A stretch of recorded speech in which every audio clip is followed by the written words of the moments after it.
பேரறிவாளன் உள்ளிட்ட 7 பேர் விடுதலைக்கான சட்ட ரீதியான சாத்தியக்கூறுகள் பற்றி மூத்த பத்திரிகையாளர் வெங்கடேஷுடன் நமது செய்தியாளர் மனோஜ் பிரபாகர் நடத்திய நேர்காணலை பார்க்கலாம். தமிழக அரசு அந்த பிப்ரவரி மாதம் 19ஆம் தேதி 2014ஆம் ஆண்டு மத்திய அரசுக்கு அனுப்பிய கடிதம் அது சரியான செயலா? அது தமிழக அரசு முடிவை எடுத்த பிறகு மத்திய அரசுக்கு ஒப்புதலுக்காக அளிக்கப்பட்டதா, இல்ல மத்திய அரசின் ஒப்புதலுக்கு காத்திராமல் நாங்களே தீர்மானமாக முடிவு எடுப்போம் என்பது கூறுவது போல் இருந்ததா? அது சரியா தவறா அப்படிங்கிற ஒரு சட்ட பிரச்சனை எழுந்தது.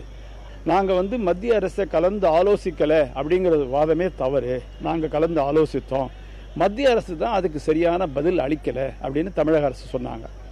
ஆனால் மத்திய அரசுடைய வாதம் என்னன்னா, நீ இந்த மாதிரி எழுதின கடிதமே முதல்ல தவறு.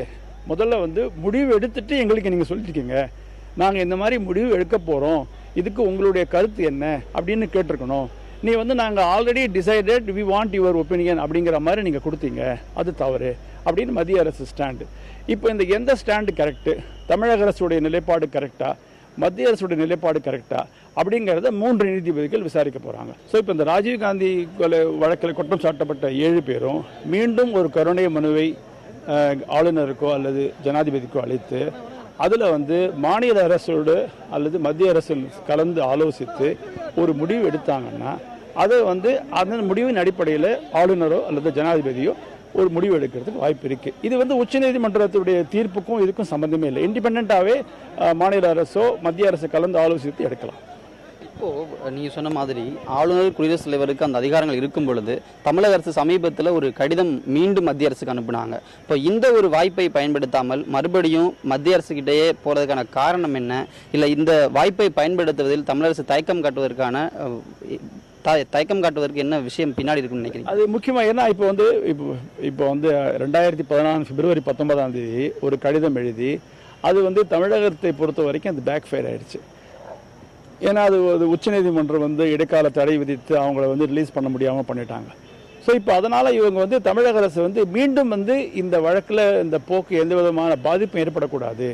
நம்ம இப்போ 1 ஸ்டெப் ஃபார்வர்ட் 2 ஸ்டெப் பேக்வர்ட் மாதிரி ஆகக்கூடாது. அதனால் அவங்க மத்திய அரசை கலந்து ஆலோசித்து அவங்களுடைய கருத்தை கேட்டுக்கிட்டே நம்ம பண்ணலாம் அப்படிங்கிற அடிப்படையில் தான் இருக்காங்க.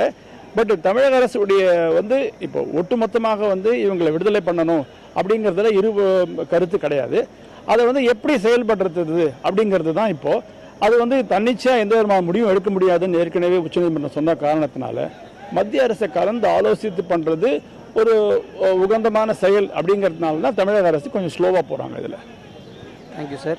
ராஜீவ் கொலையாளிகளை விடுவிப்பதில் எந்த விதமான பிரச்சனையும் இருக்கக்கூடாது என்பதற்காகத்தான் தமிழக அரசு இது போன்ற பல்வேறு விதமான வாய்ப்புகளையும் பயன்படுத்துவதாக அவர் தெரிவித்திருக்கிறார். புதிய தலைமுறைக்காக டெல்லியிலிருந்து ஒளிப்பதிவாளர் பவன்குமாருடன் மனோஜ் பிரபாகர்.